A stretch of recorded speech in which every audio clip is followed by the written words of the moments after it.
Hello everyone, स्वागत है आपका आपके अपने चैनल डिवाइन मैसेंजर पर। तो कैसे हैं आप सब? उम्मीद करती हूँ बहुत अच्छे होंगे, स्वस्थ होंगे और मस्त होंगे। आज एक थॉट मेरी नज़र के सामने आया, आप स्क्रीन पर देख सकते हो उसको, और उसका एक शॉर्ट में मैं सारांश बताती हूँ कि उसका जो सारांश है वो है कि कुछ भी सही और गलत नहीं होता और सब कुछ अंडरस्टैंडिंग के ऊपर डिपेंड करता है। एग्जैक्टली यही बात मैं हमेशा सोचती थी। हमेशा मेरे अंदर ना एक बात आती थी कि क्या सही है क्या गलत है। मैं अक्सर देखती थी कि जो बात मेरे लिए सही है वो सामने किसी और पर्सन के लिए, सामने वाले के लिए गलत है। तो ऐसा ही होता है ना। बहुत सोचती थी मैं इसके बारे में, और आज ये थॉट भी मेरे सामने आया।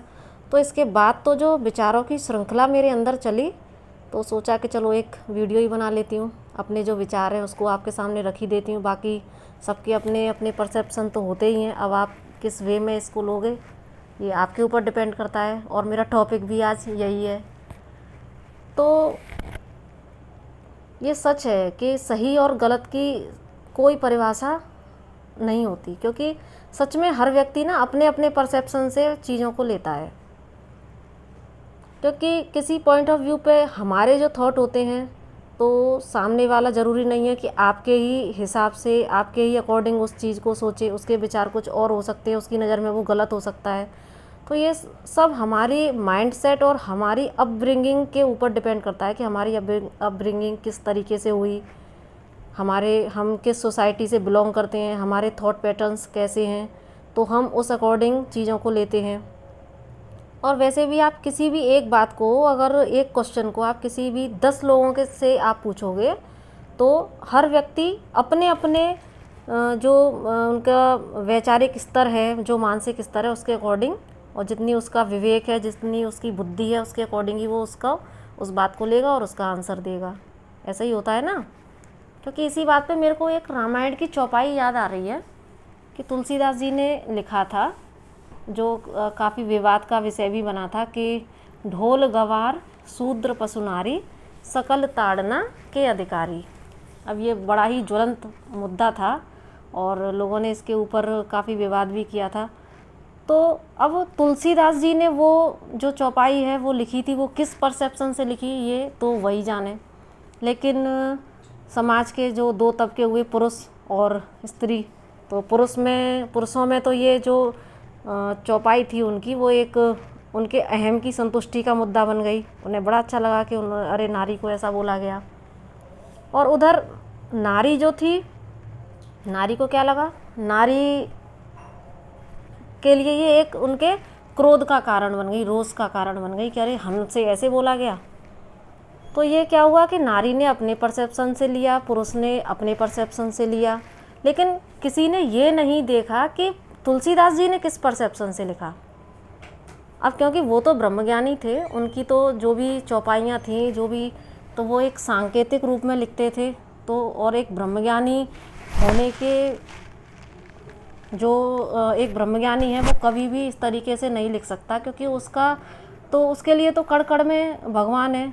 तो वो कभी भी डिफ्रेंशिएट ये कर ही नहीं सकते कि कौन स्त्री है तो इसको हम नीचे बोलें, या पुरुष है तो उसको हम थोड़ा ऊपर बोलें। ऐसा तो मुझे नहीं लगता, क्योंकि ये मेरा परसेप्शन है। अब मैं अपने परसेप्शन से अगर देखूं, तो मैं अपने आप को अगर हाई वाइब्रेशन में पाती हूँ, तो मुझे लगता है कि उन्होंने ये लो वाइब्रेशनल जो एनर्जीज होती हैं उनके लिए लिखा था कि ढोल गवार शूद्र पशु नारी, यानी कि जो लो वाइब्रेशन में है। क्योंकि पशु भी एक लो वाइब्रेशन में क्यों बोला गया, क्योंकि वो पशु है, उसके पास वो क्षमता नहीं है कि वो ईश्वर की भक्ति कर सके। गंवार के अंदर भी वो बुद्धि नहीं होती। तो और जो नारी के लिए उन्होंने बोला, तो नारी यानी कि वो नारी जो लो वाइब्रेशन में है, जो अपने अधिकार के लिए लड़ना नहीं जानती। तो उनका परसेप्शन जो भी रहा हो, तो अगर मैं अपने परसेप्शन से देखूँ तो मुझे लगता है कि उन्होंने इस वे में ये चीज़ लिखी। लेकिन हमने क्या किया कि हर जो शायद रामायण तो लाखों लोगों ने, करोड़ों लोगों ने पढ़ी होगी, हर व्यक्ति पढ़ता ही है मोस्टली। तो सब ने अपने अपने परसेप्शन से ली, जिसकी जैसी बुद्धि थी उसी हिसाब से उन्होंने रामायण की इस चौपाई का अर्थ ले लिया। तो किसी में ये रोष का कारण बनी, किसी में उनकी अहम की संतुष्टि का कारण बनी। तो हर व्यक्ति अपने परसेप्शन से चीज़ों को लेता है। तो मुझे तो मैंने उसमें एक पॉजिटिविटी ढूंढ ली। तो लेकिन क्या होता है कि हम तुरंत ही लोगों को जज करना शुरू कर देते हैं, क्योंकि हम चाहते हैं कि लोग हमारे अकॉर्डिंग चलें, है ना। कई बार हम देखते हैं ना कि जो चीज़ शायद हम कर रहे होते हैं तो हमें कोई उसमें प्रॉब्लम नहीं लगती, लेकिन वही काम अगर सामने वाला व्यक्ति कर रहा होता है तो हम उसे बड़ा जल्दी से जज कर देते हैं। जज करना कितना आसान होता है ना। तो यही आज मैं कहना चाहती थी कि गलत और सही कुछ भी नहीं होता है। गलत और सही एक हर व्यक्ति के उसके माइंड सेट के ऊपर होता है। तो हमें बहुत आसान काम लगता है लोगों को जज करना, अरे वो तो ऐसा है, वो तो वैसा है, अरे उसको ऐसा नहीं करना चाहिए था, यहाँ पर उसको ऐसा करना चाहिए था। हम कितनी उम्मीदें लोगों से लगा बैठते हैं कि उसको हम चाहते हैं कि सामने वाला व्यक्ति हमारे तरीके से काम करे। अगर वो आपकी उम्मीदों पर खरा उतरता है तो वो सही है, और अगर आपकी उम्मीदों पर खरा नहीं उतरता तो वो गलत है। हम इतनी जल्दी से उसको जज कर देते हैं। लेकिन कई बार अगर कोई व्यक्ति कुछ ऐसा काम कर देता है जो आपको अच्छा नहीं लगता तो हम जज करते हैं उसको ऐसा नहीं करना चाहिए था। लेकिन आपने उसके पीछे उसका मानसिक उस समय स्तर कैसा था, क्या वो किस परेशानी में था, तो नहीं पता होता है हमको। लेकिन हम तुरंत जज कर बैठते हैं, अरे उसको इतना भी टाइम, कई बार हम एक छोटे मैसेज को ही ले लें कि अगर ज़रा सी भी किसी के मैसेज का आंसर आने में देर हो गई तो हम जज कर बैठते हैं, अरे मेरा मैसेज देख लिया और आंसर तक नहीं दिया। लेकिन हम नहीं सोचते कि शायद वो किस परिस्थिति में होगा वहाँ पर। अक्सर हम हमेशा नेगेटिव ही सोचते हैं, कभी भी पॉजिटिव माइंडसेट से सोच ही नहीं पाते। तो जज करना बहुत आसान होता है, लेकिन चीज़ों को बिग पिक्चर से देखना ये बड़ा ही टफ काम होता है, और उसके लिए व्यक्ति का हाई वाइब्रेशन में आना बहुत ज़रूरी होता है। क्योंकि सही और गलत तो हमारी सोल हमें गाइड कर देती है। क्योंकि बाहर जो कोई कुछ कह रहा है ज़रूरी नहीं है कि वो सही हो, क्योंकि वो उसने अपने परसेप्शन से देखा है, अपने एक्सपीरियंस से देखा है। लेकिन सही मायने में सही वह है जो हमें हमारी सोल बताती है। तो हमेशा हमें इसीलिए बोलते हैं ना कि अपने हायर सेल्फ से कनेक्ट होकर रहना चाहिए और अपनी माइंड, बॉडी और सोल को अलाइनमेंट में रखना चाहिए। क्योंकि कई बार हमारा क्या होता है ना कि माइंड कुछ और कहता है, बॉडी हमारी रिएक्ट कुछ और करती है, और सोल की डिज़ायर कुछ और होती है। और हम क्या करते हैं, सिर्फ माइंड चलाते हैं, और सोल की डिज़ायर का तो हमको किसी को ध्यान ही नहीं है कि हमारी सोल क्या चाहती है। सोल को तो हमेशा दबाया जाता है, हमेशा अपने माइंड को चलाते हैं, अपनी हर्ट की भी नहीं सुनते।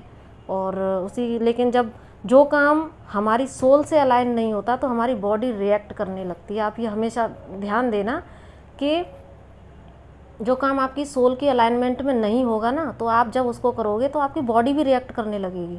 इसीलिए हर व्यक्ति का अपने सोल से कनेक्ट होना बहुत ज़्यादा ज़रूरी होता है, अपने हायर सेल्फ से कनेक्ट होना बहुत ज़रूरी होता है। क्योंकि क्या सही है और क्या सही मायने में सही है, वो सिर्फ़ और सिर्फ एक व्यक्ति की सोल ही उसे गाइड कर सकती है। और जिसने अपनी सोल की आवाज़ को सुनना स्टार्ट कर दिया, वो जीवन में कभी गलत डिसीजन नहीं ले सकता। बस भले ही वो डिसीजन सामने वाले के परसेप्शन से गलत हो, क्योंकि सामने वाला तो इसमें आया ना कि अभी जज ही हम करते हैं सब एक दूसरे को। तो लेकिन भले ही वो आपका जो डिसीजन है जो सोल के द्वारा लिया गया है, वो भले ही सामने वाले के परसेप्शन से गलत हो, लेकिन आपकी सोल के परसेप्शन से वो एकदम परफेक्ट होगा। और जो सोल के परसेप्शन से परफेक्ट होगा तो वो ईश्वर के परसेप्शन से भी परफेक्ट ही होगा। और आपको सिर्फ ईश्वर की नज़र में परफेक्ट बनना है, ना कि किसी इंसान को खुश करने के लिए परफेक्ट बनना है, क्योंकि आपको अपनी सोल को संतुष्ट करना है। तो इसीलिए प्लीज़ अपने हायर सेल्फ से कनेक्ट होइए आप। और मैं भी होती हूँ, मैंने आपसे बोला ना कि मैं जो भी बोलती हूँ वो पहले अपने ऊपर एक्सपेरिमेंट करती हूँ, उसके बाद मैं यहाँ पे बोलने की अधिकारी हूँ। अदरवाइज़ मैं यहाँ पर बोलने की भी अधिकारी नहीं हूँ, और ना मैं यहाँ पर तुलसीदास जी का कोई प्रचार करने आई हूँ। मैं तो उनका जस्ट बहुत सम्मान करती हूँ, क्योंकि वो एक ब्रह्मज्ञानी थे और उन्होंने जो हमें दिया रामायण के रूप में, तो वो उसकी तो हम क्या ही बोलें। तो इसलिए बस इतना बोलना चाहती थी। बाकी आप सब अपना ध्यान रखिएगा।